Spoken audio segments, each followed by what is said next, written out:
ברוכים הבאים לתוכנית הבישול החדשה שלי. היום יש לי תוכנית מיוחדת במינה.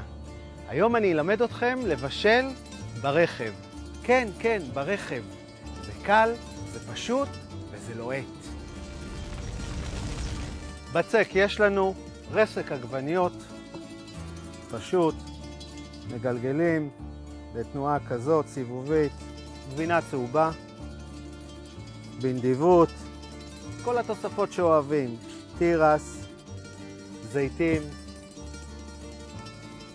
פטריות ולרכב.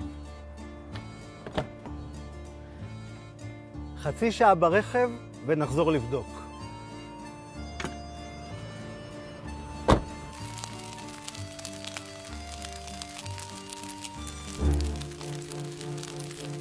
חברים יקרים, בקיץ הרכב הוא בדיוק כמו תנור.